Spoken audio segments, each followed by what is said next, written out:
네, 정보 와이드 시간입니다. 오늘 한방 정보로 여러분 찾아뵙도록 하겠습니다. 뉴저지 경희한의원의 송호정 원장 자리에 모셨는데요. 인사 나누면서 유익한 정보 나누도록 하겠습니다. 네, 안녕하십니까? 네, 예. 안녕하세요. 네, 우리가 보약에 대해서 이야기를 나누고 있습니다만은 네. 이 보약이라는 게 사실은 말 그대로 이 나의 부족한 부분을 이렇게 보충시켜 주는 거잖아요. 그래서 여러분에게 이제 그 건강한 삶을 살게 해주는데 이게 바로 나타나나요? 아니면 어느 기간이 뭐 약마다 다른가요? 어떤가요? 바로 나타날 수도 있고요. 그렇군요. 아니면 또 조금 시일이 지나서 자신도 모르게 변해 있는 거를 발견하는 사람도 꽤 있습니다. 그러니까는 그거는 병의 성정에 따라서 예. 또 체질에 따라서 또 약제 처방에 따라서 다 다르다고 생각합니다. 우리 보약하면 어떤 분은 나 보약을 마실 수가 없어. 난 보약 체질이 아니고 뭐 예. 이런 분이 있거든요. 뭐 어떤 분은 난 인삼을 먹으면 안 돼. 뭐 이런 그렇죠. 분도 있는데 그런가요? 인삼에 대해서 알러지가 있으신 분들 꽤 있고요. 그래요. 예. 또 인삼이 체질적으로 안 받는 분들도 꽤 있습니다. 그렇군요. 그래서 열이 많은 사람들, 그다음 혈압이 아주 높은 사람들, 네네. 이런 사람들은 좀 인삼 드시는데 네. 좀 조심을 하셔야 됩니다. 시중에 이제 홍삼 제품들도 많이 팔고 있는데 홍삼도 인삼보다는 부작용이 좀 적다 뿐이지 부작용이 아주 없는 건 아닙니다. 그래서 인삼의 가장 큰 부작용이 세 가지가 있는데요. 네. 그 하나가 인삼을 드셨을 때 머리가 아픈 경우가 있습니다. 그래요. 그런 경우에는 중단을 하셔야 되고 또 피부에 발진이 생기는 경우가 있어요. 네. 피부에 예, 그 예. 오돌오돌하게 네. 그런 경우에도 중단을 하셔야 되고 네. 그 다음에 이제 가슴이 두근거린다든지 가슴이 네. 답답하다든지 이런 경우에는 인삼이 받지를 않으니까 네. 또 인삼에 알러지가 있을 경우도 있으니까 네. 그 인삼을 복용하는데 좀 조심을 하셔야 됩니다. 그래서 여러분께서 그냥 시중에서 일반 그 한방 약 같은 거 뭐 인삼이든 홍삼이 됐든 그냥 무조건 그냥 사서 드시는데 그러지 마시고 그렇죠. 한번 우리 한의사에게 가서 내가 먹어도 되는지 좀 확인을 해봐야 되겠군요. 예, 그게 나는 보약이 안 받는다, 보약은 네. 나한테 안 된다라고 생각하는 분들이 많은 분들이 네. 이제 가령 우리가 음식점에서 갈비를 먹는데 네. 갈비를 많이 먹었단 말이에요. 예, 예. 그럼 배탈이 나죠. 그렇겠죠. 예. 그러면서 나는 갈비에 맞지 않아 예, 라는 예. 얘기하는 거하고 거의 똑같다. 비슷합니다. 그리고 예. 또 갈비에 또 우리가 많이 먹었기 때문에 배탈이 난 거지 배탈의 원인이 갈비는 아니잖아요. 그렇죠. 예. 그러니까는 한약도 마찬가지입니다. 네. 한약을 어떻게 자기 체질에 맞고 증상에 맞게 처방하느냐에 따라서 많이 천차만별이고 그러겠죠. 일반적으로 우리 한국에서 쓰는 보약제가 한 120가지가 돼요. 많군요. 그러니까 처방이 한두 개로 다 되는 게 아니고 예. 증상과 체질에 따라서 처방들이 상당히 여러 가지가 있죠. 예.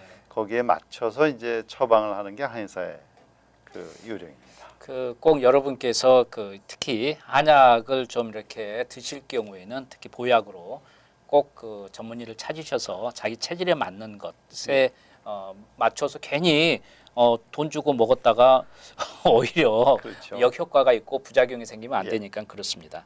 자, 오늘 계속해서 보약 어떤 이야기를 좀 해주시겠습니까? 아까 말씀하셨듯이 네. 그 보약의 개념이 네. 부족한 것을 보충하는 개념도 있지만은 네. 남아 도는 것을 좀 덜어주는 개념도 있습니다.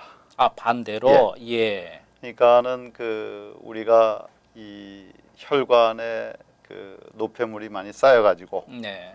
이게 순환이 잘 안 되는 경우가 있습니다. 네. 그런 경우에는 혈관의 노폐물을 잘 좀 청소를 해주는 것이 네. 내 몸에 보호가 되는 거죠. 네, 그렇겠죠. 그러니까 예. 이 보약의 개념이 약만 보충해 주는 게 아니고 네. 우리 몸에서 부족한 거는 좀 더해주고 네. 너무 과도한 것은 덜어주는 개념이 있습니다. 그게 그렇구나. 밸런스의 개념이죠. 예. 항상 말씀드렸듯이요. 그리고 이제 또 네. 현대인들의 이제 가장 좀 문제가 되는 게 현대인들의 음식이 네. 칼로리는 상당히 많습니다. 네. 칼로리는 많은데 영양가는 부족해요. 네. 영양이라 그러면 이제 뭐 지방, 탄수화물, 네. 이 단백질 네. 3대 영양소가 있는데 그 네. 외에도 이제 바이타민, 미네랄. 네. 그다음에 요즘에는 그 파이토케미칼즈라 해가지고 네. 식물에서 나오는 그 케미칼들이 있는데 네. 그게 상당히 우리 건강에 도움을 많이 줍니다. 네. 그래서 그 영양분을 파이토케미칼도 네. 같이 포함시키기도 하고 또 하나는 이제 중요한 게 장내균, 세균 총. 네. 우리 대장에는 수많은 균들이 많이 있습니다. 그렇죠. 예. 우리 아마 세포 수보다 우리 몸에 같이 사는 균들의 숫자가 우리 세포 수의 한 10배, 100배 이상이 많습니다. 그러니까 균이라고 해서 나쁘다고 꼭 인식을 그렇죠. 가질 필요는 없는 그렇지 거예요. 않습니다. 네. 그 균이 없으면 우리 네. 피부가 보호가 안 되고 예. 음식물이 소화가 안 되고 네. 네. 그 다음에 그 여러 가지 면역 기능에도 네. 작용을 많이 하고 있기 예. 때문에 좋은 균들을 어떻게 같이 더불어 사느냐 그렇죠. 이게 우리 건강 양생의 핵심입니다. 네. 가장 그 중요한 포인트가 부족한 것은 보충해주고 더한 남는 건 거는 좀 줄여주니까. 덜어주고. 예. 그렇군요. 그게 이제 중용의 개념. 네. 왜 제가 자꾸 중용과 네. 밸런스 조절 말씀을 네, 네. 드리냐면요. 그 중용의 방향이 생명의 방향이기 때문에 그래요. 예. 생명의 방향으로 도와줘야만이 네. 아무리 좋은 것도 너무 많이 섭취하면 병이 되듯이 그렇죠. 예. 적당하게 좋은 걸 적당하게 섭취를 해야 좋습니다. 예. 그 모든 게 그 균형 잡히는 것. 그렇죠. 이 옛날에는 특히 한국에서 정말 못 사는 시절, 옛날 그 전쟁이 일어나고 나서 그때는 뼈약해 살만 찌면 어휴 영양가 있는 거 많이 먹었는 것보다 그렇죠. 생각하지만 지금 이제 말씀하시는 건 꼭 그건 아니고 균형 잡힌 예. 그런 것 속에서 이제 우리가 건강을 찾아야 되는데 요즘은 균형 잡힌 게 아니고 한쪽만 너무 많이 섭취하는 그렇죠. 경우가 많죠. 지난 시간에 우리 몸도 그랬지만은 사용하는 부분은 너무 많이 사용해서 문제고 그렇죠. 사용하지 않는 부분은 거의 사용을 안 해서 또 병이 생깁니다. 그렇습니다. 예. 그래서 우리 몸을 골고루 사용하고 음식을 골고루 그 섭취를 하는데 네.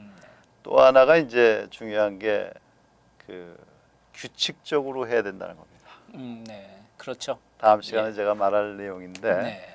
우리 자연에는 사이클이 항상 있어요. 네. 우리 인체에도 사이클이 있습니다. 그 그렇죠. 자연에 순응하기 예, 위해서. 예. 그래서 낮에 활동하는 거하고 밤에 잠자는 거 이게 네. 가장 중요하죠. 그렇죠. 그러니까는 규칙적으로 한다는 게 상당히 음식도 규칙적으로 섭취를 해야만이 우리 몸에서 잘 그렇죠.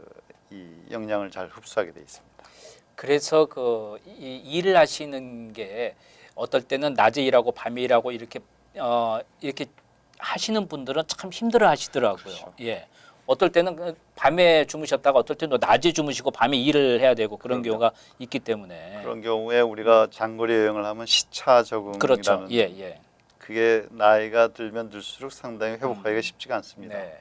그게 이제 바이오리듬 아니면 서케이션 그 네. 리듬이라고 해가지고 예. 건강에 지대한 영향을 미칩니다. 그렇죠. 예. 균형 잡힌 것 그리고 또 이제 말씀하신 대로 우리가 규칙적인 것 네. 그게 우리가 좀 맞춰주려고 하는 게 이제 부족할 때 보약을 드시는 그렇죠. 그런 상황이 될 수 있겠네요. 오늘 좀 보약 이야기하다 끝났는데요. 뭐 다음 시간에 계속해서 좀 이어 나가도록 하겠습니다. 예. 도움 말씀 감사합니다. 네. 예.